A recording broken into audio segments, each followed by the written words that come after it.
नमस्कार। जय जगन्नाथ। आपण मानंकु मो चैनल को अनेक अनेक अभिनंदन। मुझे भक्त पराधीन भक्त पाई भक्त वत्सल भगवान केते पक्षपाती किपरि भक्तर अधीन ए प्रसंग रे उदाहरण तो अनेक जानिबा सेपरि एक अद्भुत घटना जेउथिरे भक्तंग प्रति अपराध निमंते स्वयं रुद्रंक अंश अवतार ब्रह्मस्त्रीଙ୍କୁ ମଧ୍ୟ त्राही मिली नथिला। भगवान श्रीरामଙ୍କ पूर्वपुरुष मध्य थिले जणे सूर्यवंशी ईश्वरकु प्रथम पीढ़ीर राजांकर वंशरे अम्बरीश सेतेबेले समग्र पृथ्वीर चक्रवर्ती सम्राट धन संपद ऐश्वर्य प्रभुता केते होइथिबो सहजय अनुमान करा जाय पारे। मात्र से थिले भगवानकर एकनिष्ठ भक्त। निरंतर श्रीहरिंक लीला जस गुण कीर्तन साधुसंत वैष्णवंक भक्ति रे लीन थिला तांक मन। कर्मयोगी परि निरासक्त होई राज्य शासन करुथिले। एकदा से भगवानक निमंते कौनसी व्रत एकादशी रखुथिले निज पत्नीक सह। सेही समय आसी पहुंचंती रुद्रंग अंश अवतार भीषण क्रोधी ब्रह्मश्री दुर्वासा। अतिथि को अत्यंत आदर गौरव पूर्वक सत्कार कले राजा। भोजन करने निमंते प्रार्थना कले। सम्मति दिले ब्रह्मर्षि एवं कहिले नदी रे स्नान करी आसला परे खाद्य ग्रहण हेब। से ऋषि भारी अन्यमनस्क मन अनुसार आचरण करती। नदी रे स्नान करू करू संध्या होईगला फेरिले नाही। एने राजा अम्बरीश अपेक्षा करिथांती अतिथि को भोजन कराई निजे खाद्य ग्रहण करी व्रत समाप्त करिवे।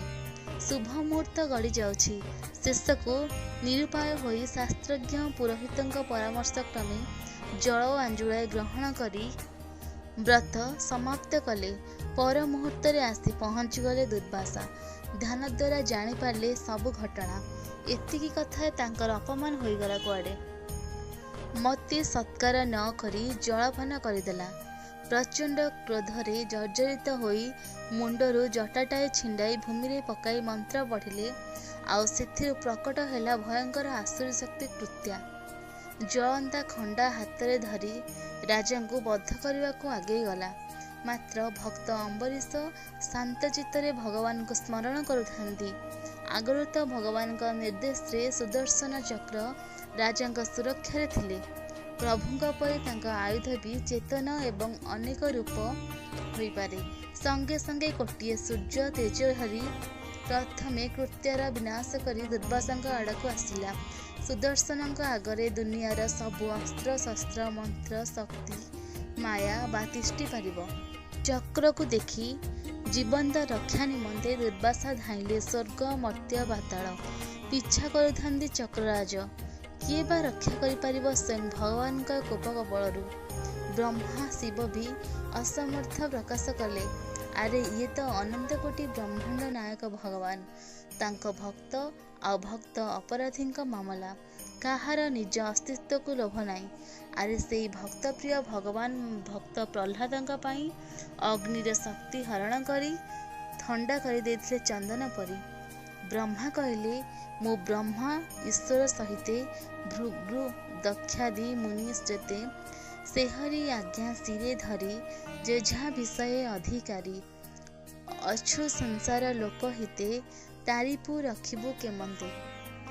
शिवंगठु भी एका नास्ति वाणी सुण दुर्वासा तोते कहू आंभे जହାର आज्ञा बहु। से विष्णु चक्र निवारणे समर्थ अछि के शरणे।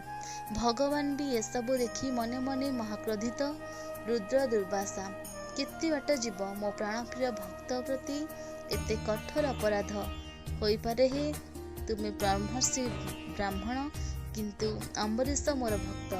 दुनिया जाने भक्त मोर केते प्रिय। भक्तिहीन बिरंजी किन होई बिरंजी अर्थात ब्रह्मा आ भक्ति नाय तो ब्रह्मा होई थांते हे। मो जाए आसे केते विप्रा देशट गुण युतादर बिंद नाभ पादर बिंदवि मुखात स्वपंच वरिष्ठम। भागवत मूल संस्कृत। हे भगवान की भयंकर वाक्य। ଭକ୍ତ ଶିରୋମଣି ପ୍ରହ୍ଲାଦଙ୍କର ଯଦି 12 ଗୁଣରେ ସମ ଦମ ଦାନ ଏମିତି 12 ଗୁଣ ଦୀପ ନେଇ ଖୋଜିଲେ ତ କାଁ ଭାଁ ମିଳିବେ। ଏବେ ଯୁକ୍ତ ବିଦ୍ୱାନ ବ୍ରାହ୍ମଣ ବି ହୁଏ, ମାତ୍ର ଶ୍ରୀକୃଷ୍ଣ ପାଦପଦ୍ମ ପ୍ରତି ଭକ୍ତି ନାହିଁ। ତାଙ୍କଠୁ ଅନନ୍ତ ଗୁଣରେ ଶ୍ରେଷ୍ଠ ସେ ଚଣ୍ଡାଳ ଯେ କି ଭକ୍ତ। ଝାଳ ଜର୍ଜରିତ ହୋଇ ଦୁର୍ବାସା ବୈକୁଣ୍ଠପୁରରେ ମିଳିଲେ ଶ୍ରୀହରିଙ୍କ ଛାମୁରେ ତ୍ରାହିମାମ୍ ଡାକି ଜୀବନ ଭିକ୍ଷା ମାଗିଲେ ବିକଳ ହୋଇ। ସେତେବେଳେ ଭଗବାନ କହୁଥିଲେ, ଅହମ୍ ଭକ୍ତ ପରାଧୀନ, ମୁଁ ଯେ ଭକତ ପରାଧୀନ। ମୋତହୁଁ ଭକ୍ତ ନୁହେଁ ଭିନ୍ନ, ଭକତ ଅଧୀନ ମୋହଇ। ସେବକ ପ୍ରାୟ ପଛେ ଥାଇ, ଭକ୍ତ ନିମନ୍ତେ ଦେହ ବହି। ସଂସାରେ ନାନା ରୂପ ହୋଇ, ଅତ୍ୟନ୍ତ ପ୍ରିୟ ମୋର ଭକ୍ତ। ମୁଁ ଭକ୍ତ ଜନଙ୍କର ହିତ। ପୁଣି କହିଲେ, ଯେ ମୋର ଶରଣରେ ଭକ୍ତିରେ ଧନ ସମ୍ପତ୍ତି ତୁଚ୍ଛ ମଣେ। ସ୍ତ୍ରୀ ସ୍ୱାମୀ ପୁତ୍ରର କଳ୍ପନା ବି କରେନି, ମୋ ନିମନ୍ତେ ପ୍ରାଣ ପର୍ଯ୍ୟନ୍ତ ସମର୍ପଣ କରିଦିଏ। ମୁଁ କିପରି ତାକୁ ତ୍ୟାଗ କରିପାରିବି। ଦ୍ୱାରା ମନ୍ଦିର ସୁତ ଧନ କେବେ ହିଁ ନ କଳ୍ପେ ତା ମନ। ଯେ ପ୍ରାଣ ଛାଡ଼େ ମୋର ହିତେ, ମୁଁ ତାକୁ ଛାଡ଼ିବି କେମନ୍ତେ।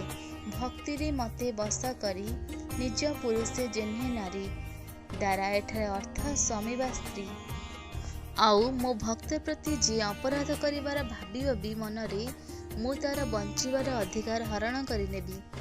ଯିଏ ମୋର ଭକ୍ତକୁ ପୀଡ଼ନ୍ତି, ମୋ ଚକ୍ର ତେଜେ ସେ ପଡ଼ନ୍ତି।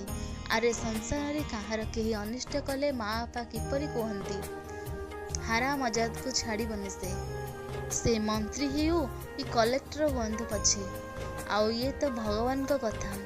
ଯଦି କ୍ରୋଧିତ ହୋଇ କହିଲେ, ଭକ୍ତ ସ୍ନେହରେ ଭକ୍ତ ଅପରାଧୀ ପାଇଁ 3 ପୁର ଧ୍ୱଂସ କରିଦେବି, ସୃଷ୍ଟି ପ୍ରଳୟ କରିଦେବି।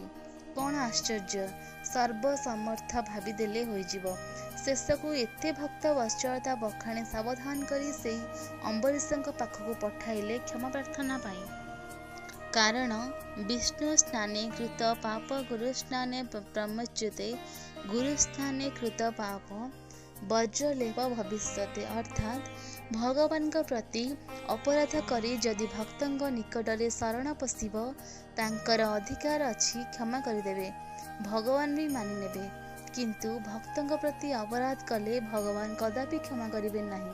କେବଳ ସେହି ଭକ୍ତଙ୍କ ଅଧିକାର ଅଛି, ସେ ହିଁ କରିପାରିବେ। ତେଣୁ ଦୁର୍ବାସା ଶେଷରେ ଯାଇ ଭକ୍ତ ଅମ୍ବରୀଶଙ୍କ ପାଦତଳେ ପଡ଼ି କ୍ଷମା ଭିକ୍ଷା କରିବାର ସୁଦର୍ଶନ ଶାନ୍ତ ହେଲେ। ଭାଗବତ ମହାପୁରାଣର 9ମ ସ୍କନ୍ଧ 4ର୍ଥ ଅଧ୍ୟାୟରେ ଅଛି ଏ ଚରିତ୍ରଟି। ଏତେ ଭକ୍ତପ୍ରିୟ ଭଗବାନ ଗୀତାରେ କହନ୍ତି, ସମହଂ ସର୍ବଭୂତେଷୁ ନ ମେ ଦ୍ୱେଷ୍ୟସି ନ ପ୍ରିୟ। ଅର୍ଜୁନ, ମୁଁ ସମସ୍ତଙ୍କ ପ୍ରତି ସମଦର୍ଶୀ, ମୋର କେହି ଶତ୍ରୁମିତ୍ର ନାହାନ୍ତି। କିନ୍ତୁ ଯେ ଭଜନ୍ତି ତୁ ମାଂ ଭକ୍ତ୍ୟା ମୟି ତେ ତେଷୁ ଚାପ୍ୟହମ୍। ଯେଉଁମାନେ ମୋତେ ଭକ୍ତି ସହକାରେ ଭଜନ କରନ୍ତି, ସେମାନେ ମୋ ମଧ୍ୟରେ ଥାଆନ୍ତି, ଆଉ ମୁଁ ସେମାନଙ୍କ ମଧ୍ୟରେ ଥାଏ। ଅର୍ଥାତ୍ ଭକ୍ତ ପାଇଁ ମୁଁ ବଦଳି ଯାଏ, ମୋର ଅଲଗା ନିୟମ। ଆଉ ଅଧିକ କ'ଣ କହିବା, ଭକ୍ତ ପାଇଁ କେତେ ସମର୍ପିତ। ଶେଷରେ ଆଉ ଏକ ହୃଦୟ ବିଦାରକ ପ୍ରସଙ୍ଗ ରହିଛି। ଥରେ ବିଭୀଷଣଙ୍କ ଯକ୍ଷଲୋକରେ କ'ଣ ଅଜାଣତ ଅପରାଧ ପାଇଁ ବନ୍ଦୀ ହୋଇଥିଲେ ଦଣ୍ଡ ପାଇଁ। ମାତ୍ର ତାଙ୍କ ଶରଣ୍ୟ ଭଗବାନ ଶ୍ରୀରାମ ପ୍ରକଟ ହୋଇ ସେଠି କୁହନ୍ତି, ବିଭୀଷଣ ମୋର ଶରଣାଗତ, ତାଙ୍କ ରକ୍ଷା ଦାୟିତ୍ୱ ମୋର କାନ୍ଧରେ।